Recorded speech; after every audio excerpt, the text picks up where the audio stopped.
سمیر بھائی انڈیا سے پوچھتے ہیں کہ مولانا صاحب السلام علیکم ورحمۃ اللہ وبرکاتہ. السلام ورحمۃ اللہ. بہت مطالعہ کرنے کے بعد میں کنفیوز ہو گیا ہوں کہ حضرت ابو طالب کے ایمان کے بارے میں کیا رائے قائم کروں. بہت سے لوگ سنی لوگ کہتے ہیں وہ ایمان نہیں لائے، شیعہ کہتے ہیں وہ ایمان لے آئے. ایک صاحب فرما رہے تھے قرآن کی ایک آیت میں بھی ہے کہ وہ ایمان نہیں لائے. ایسی صورت میں بہت پریشان ہوں. میں نے آپ کا کلپ ڈھونڈنے کی کوشش کی، ملا تو پنجابی میں تھا، مجھے سمجھ میں نہیں آئی. میں بمبئی کا رہنے والا ہوں، مجھے صرف اردو سمجھ آتی ہے، نہ تو آیت ملی نہ آپ کی بات سمجھ میں آئی. برائے مہربانی جواب ضرور دیں.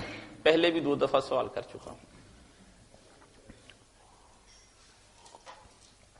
اللہ آپ کو خیریت سے رکھے. ایسے موضوع جو ہیں جن کا کوئی دینی دنیاوی فائدہ نہیں، ان میں نہیں الجھتا.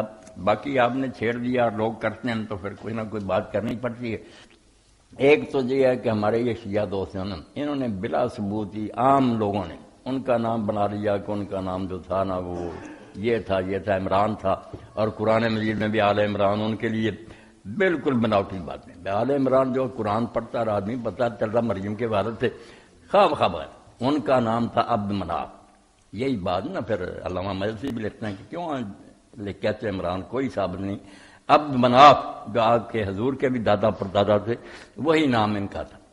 بچہ پہلا طالب تھا، اس کے سبب سے نا ابو طالب کے ابا کون یہ دوسرا نام عرب رکھتے تھے نا ادب سے بلانے کے لیے.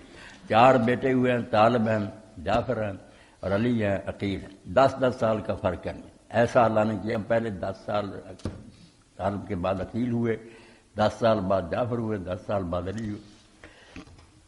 تو ایمان جو ہے نا شیعہ سنی دونوں کو پتا کہ ایمان جس کو ہم کہتے ہیں کلمہ پڑھے، نماز پڑھے، حضور پر اعلان کرے، یہ انہوں نے نہیں کیا. یہ شیعہ بھی لکھتے ہیں صاحب، وہ کہتے ہیں بس انہوں نے چھپایا ہوا تھا ایمان اندر سے مومن تھے، مگر حضور کی حفاظت کی خاطر نہ کہ میں بھی ننگا ہو جاؤں تو پھر کافر میرا کیا لحاظ کریں گے. اس حکمت کے تحت وہ ان کے ساتھ ملے جلے رہتے تھے مگر اندر سے مومن تھے. چلو یہ بات اللہ تعالیٰ سے تعلق رکھتی ہے، اندر سے تھے. یعنی دنیا میں سب مانتے ہیں کہ انہوں نے اسلام کا اعلان نہیں کیا. جو آیت ہے نا وہ علماء کہتے ہیں کہ انک لا تہدی من احببت ولکن اللہ یہدی من یشاء. اس کے بارے میں امام بخاری صاحب نے لکھا کہ جب فوت ہونے لگے تو حضور سرانے بیٹھے تھے. آپ نے کہا چچا لا اللہ کہہ دے، میں اللہ کے ہاں تیری سفارش کر سکوں گا. تو سننے کے بعد سردار بھی بیٹھے تھے برادری کے، انہوں نے کہا ابو صاحب دیکھنا باپ دادے کا دین نہ چھوڑ جانا. تو آخر میں انہوں نے کہا کہ میں اپنے باپ دادے کے دین پر مرتا ہوں.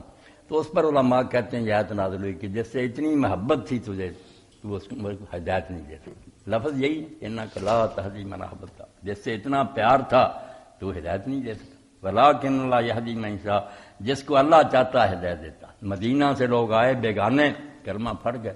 چچا کے کنارے سرانے بیٹھا تو کہتا رہا اتنے پیار سے پالا تھا. نہیں، اس آیت کے تحت ڈھونڈو نا پھر تفسیریں جو نا، بے شک وہ کمی ہو یا سنیوں کی وہاں لکھا ہو انک لا تہدی من احببت ولکن اللہ یہدی من. سورہ قصص. جی